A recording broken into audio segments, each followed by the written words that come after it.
Welcome back to another episode of M&A Access. My name is Ekaterina, and today we're here at the Winter Conference, and joining me, Steve Monterroso. Yes, you pronounced it well. There we go. There we go. With my Russian accent, because you have a very pretty last name. Thank you very much. You nailed it.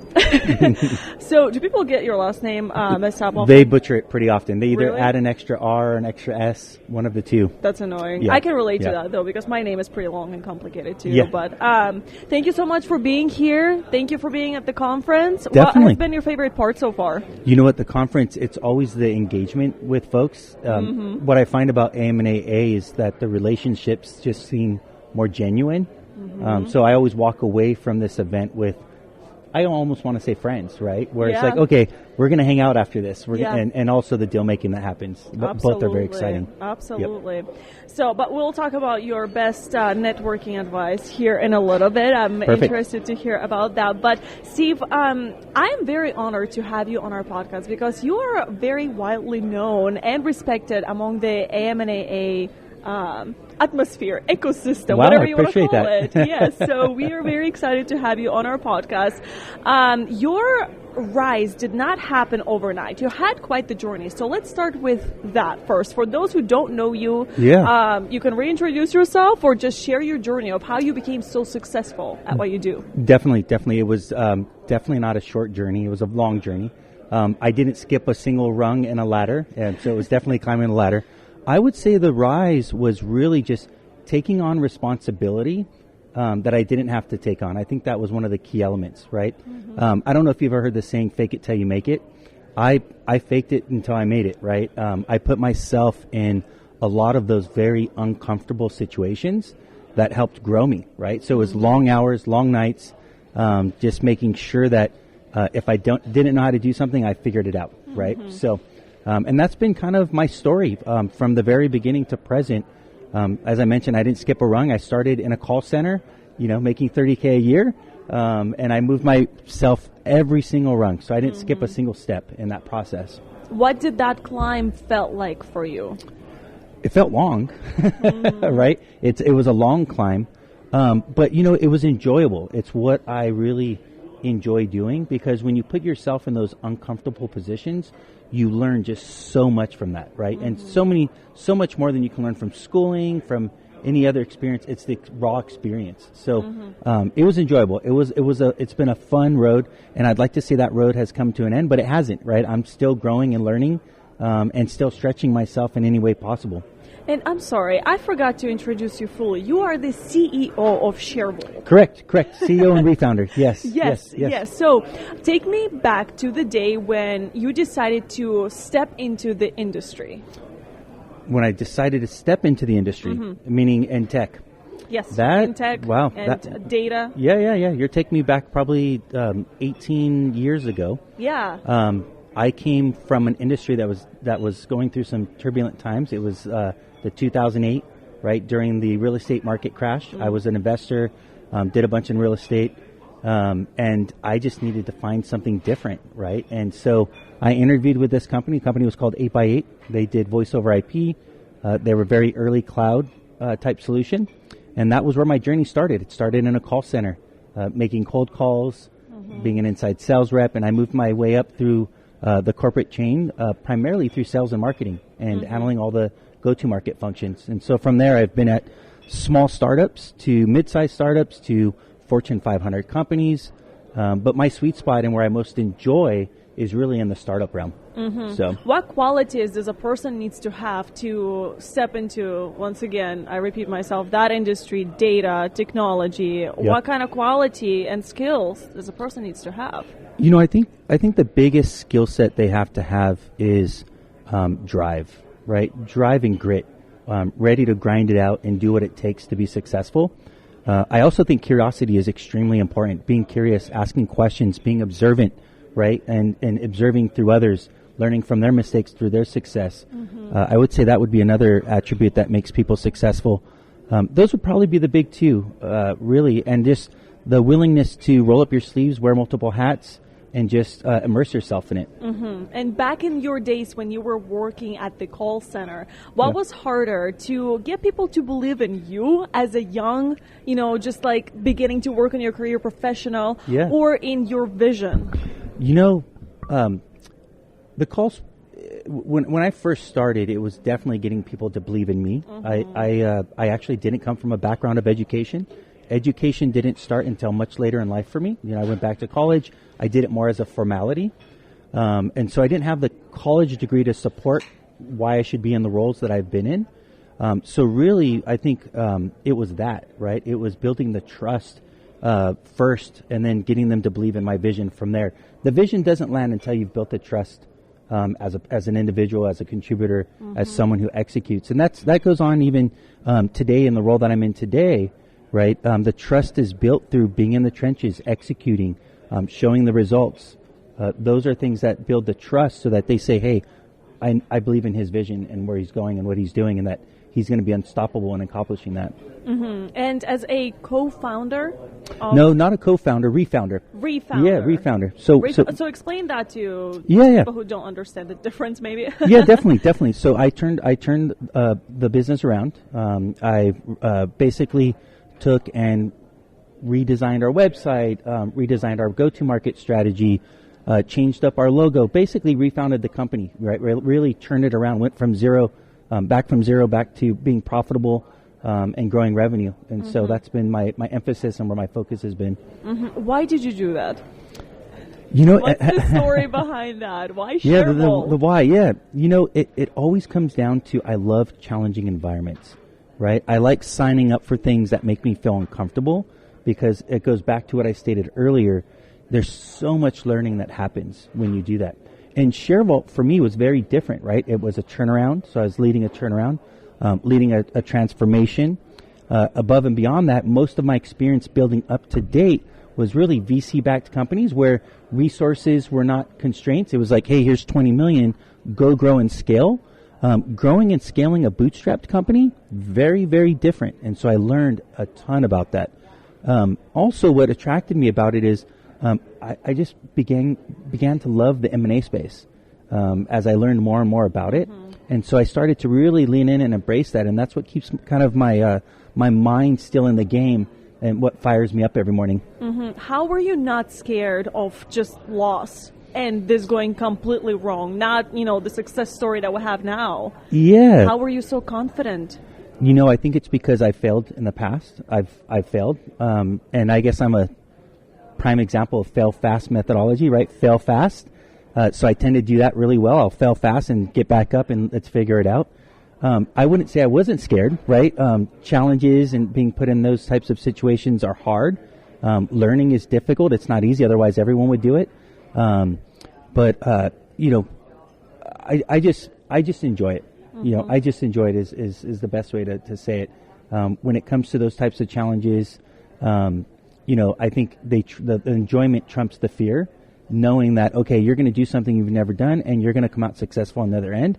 You may fail a few times while you're trying to do it, but you're going to do it. And having that level of confidence gets you there, right? Yes, absolutely. When you first got involved in the, M&A space, did you see this kind of growth happening? Was this your dream, or was this something that you were like, yeah, this is going to happen no matter what? Just because of my track record, right? I knew growth was going to happen. I haven't failed in that sense yet. Every company I've been at, we've grown substantially. I've led successful exits. So I wasn't scared of that. It was the tactics. How was I going to do it, right? I'm new to the M&A space as of the past 10 years, right? So when I joined ShareVault, really immersing myself in M&A was different. And so just understanding how we were going to navigate that, how I was going to navigate a bootstrapped company, all of those things. So I knew we would get there. It was just how long and how quick, right? That was the challenge. So what was your tactic? It's something that was taught to me early on from a mentor. You help enough people get to where they want to get to, naturally you're going to get to where you want to get to, right? You get what I'm saying? And so what I've done is I've built a go-to-market strategy which really embraces that, where when we're working with deal makers, investment bankers, PE firms, M&A attorneys, which are primary folks that we work with, and then of course their clients. If we can help them get to a successful exit, or if we can help them drive deal flow, or if we can help accelerate timelines, naturally we're going to get to where we want to get to, and that's worked out really well for us. Okay, I'm going to switch to your language now. Okay. And let's talk data rooms a little bit. How do you see them changing over the next few years? You know, just like anything in the marketplace, AI is changing that landscape significantly. I think deal making today and how data rooms are perceived, are there just storage, somewhere to just drop documents and share them really quickly? I think there's going to be a huge shift because of AI, and we're trying to lead that shift, where data rooms are going to be the true source of intelligence to drive deals forward so that they have the best valuation, the best deal outcome. So I think AI is going to have a huge play in that world, and being used to drive intelligence and using intelligence as leverage in deal making. So speaking of AI, do you hate it? Is that your biggest competitor right now? You know what? I embrace it. I love it.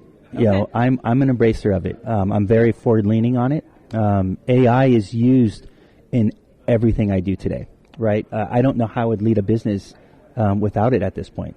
That's how ingrained in everything I do it is, as well as how we embrace it within our company as well. Not just from our own product offering, but also just what we use it for on all our back-end systems. It's a must-have. And being a smaller bootstrapped company, it's actually a superpower for us. We can actually now compete with the 1,000-pound gorillas and compete at a much different level because we don't have to worry about laying off a bunch of employees, right? My employees embrace it because what it does to them is it allows them to take off the 5 hats they're wearing, and instead of wearing 5, now they're wearing 3 hats, right? Or 2 hats. And they could really embrace what their core competence is because of that. How do you see this like data and AI collaboration working out in the next couple of years?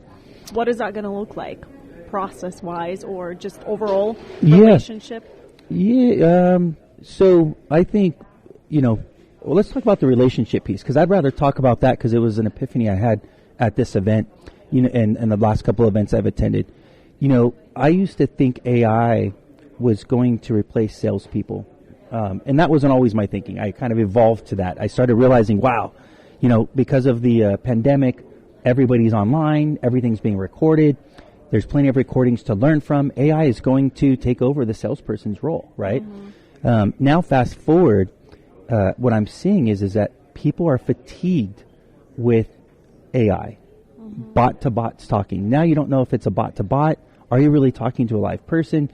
Is that really a real person who sent you an email, etc., right? And so what I'm finding come full circle because of AI is that these types of interactions are becoming that much more powerful and meaningful. And so you're seeing events like M&A really having well attended, right? Good attendance. You're seeing all these other events, same thing.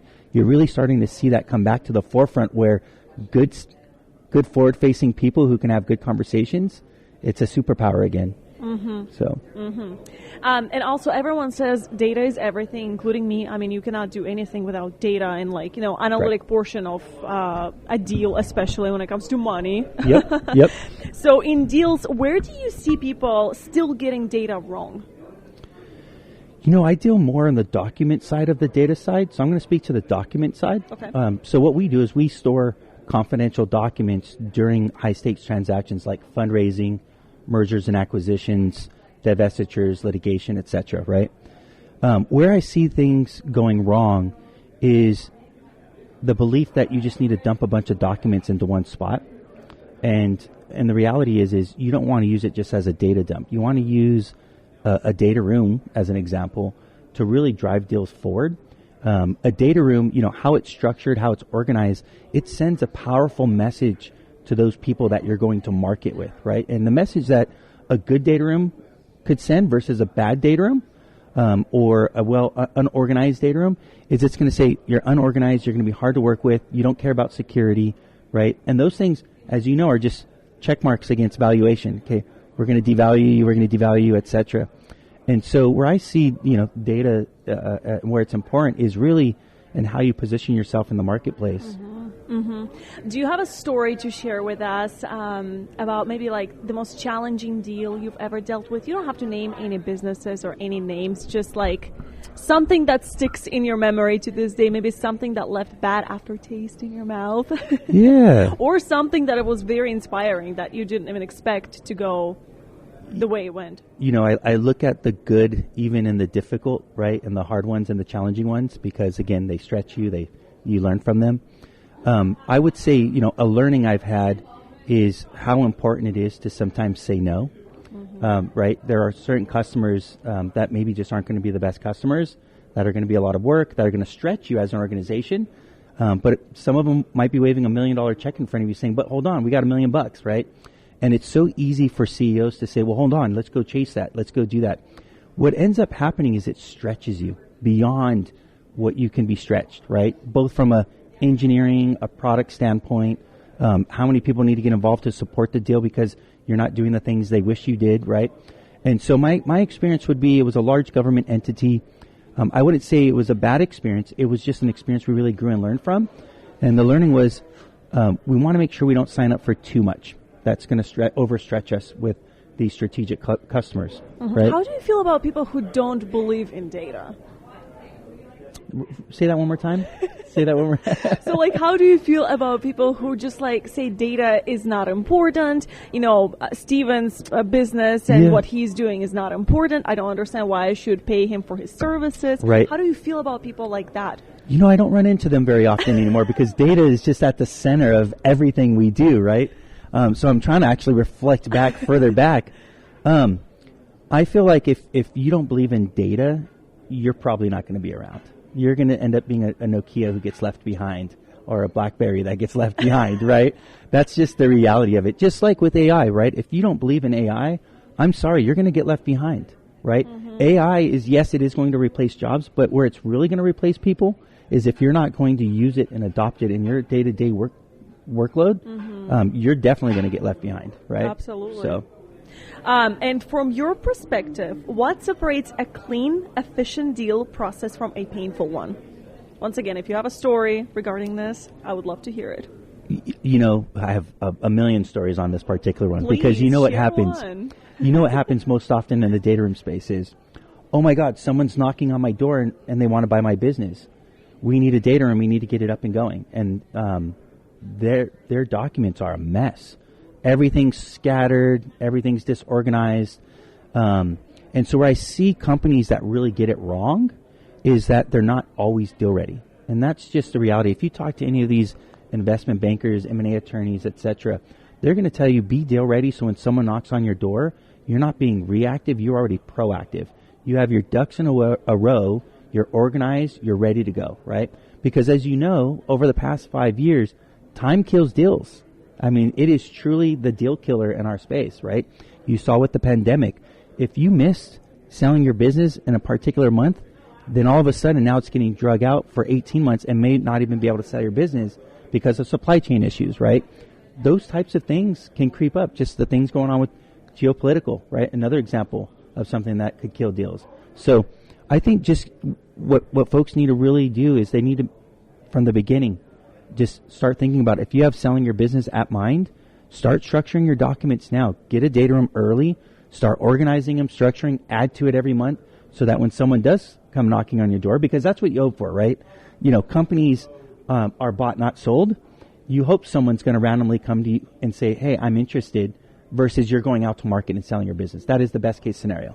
Absolutely, yeah. And go to ShareVault. Is it ShareVault.com? It is ShareVault.com, yes. And ask Steven for help. Definitely. So hard Appreciate knock the plug. question. Yes, absolutely. Hard knock question. What's one mistake you see buyers or sellers make over and over again that just drives you crazy? Wow. One, they underestimate the process, right? One of the number one jobs that I hear investment bankers have to do is reset expectations. They think, hey, I got this great business. All you need to do is help me sell it and it'll sell like a hotcake, right? It's like the real estate market. You know, my house will sell in a week later. That's just not the case, right? It takes 6 to 8 months on average. And that's if you're buttoned up. And so again, I think this goes back to what I just spoke to earlier. The mistake I see them making is kind of twofold. One, they aren't ready. They haven't structured their documents. They don't have their housekeeping in order. You really need to focus on the operational side of things, making sure that that's the data governance and everything else. I think that's one of the most important things that I see people miss. Number two is when it comes to the data room usage, they just think of it as, hey, let's just dump all our documents there. And really, you need to create a narrative out of those documents, right? Mm-hmm. So where I see a lot of folks making the mistake is they just think it's documents. No, it's not documents. It's how you're positioning your business, right? It's the narrative that goes behind it. It's the self-diligence that you do to make sure that if someone was going to buy your business, you put yourself in their shoes, what are they going to ask about the documents you're sharing, and having those responses ready. Mm-hmm, right? Absolutely. And another one of the hard knock questions. Yeah. What do people underestimate about the process and just like data overall most of the time?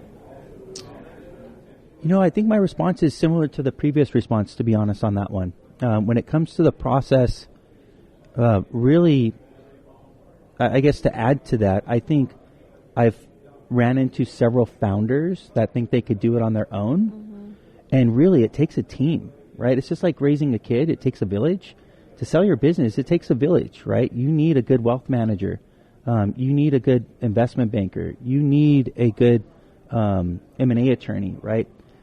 So I think that's what I would lean in on to add to my previous comment about where I see it kind of go wrong. What about trusting the technology? Yeah. A lot of people are skeptical. A lot of people are skeptical on technology as a whole, right? Like they think they could just get it done with a Google Drive, right? That's just the reality of it. So, yeah, you know, trust is earned, right? And so I think as a technology provider, that's one of the things we're challenged with is we have to make sure that we earn that trust to get a seat at the table, to get a shot at being able to prove ourselves.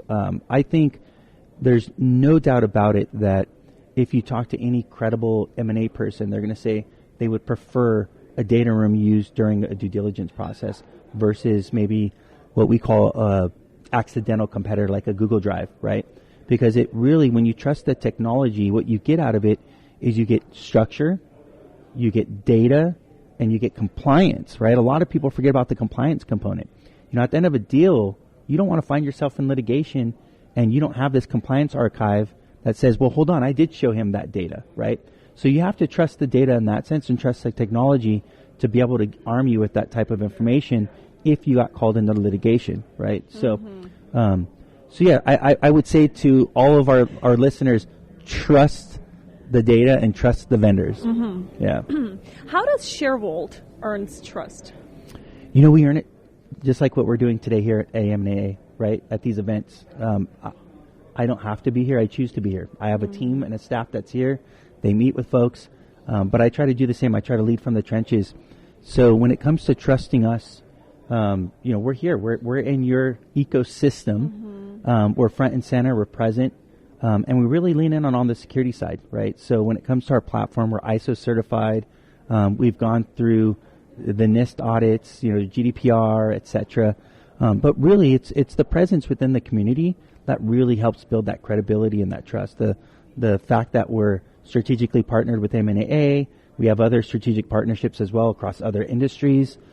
Being front and center, it really helps, right? You're not going to find a ShareFile CEO here at this event. It's just not going to happen. But you're going to find the ShareVault CEO here. So, what's next for ShareVault? I mean, you guys already have reached a pretty impressive height, and where do you go from here?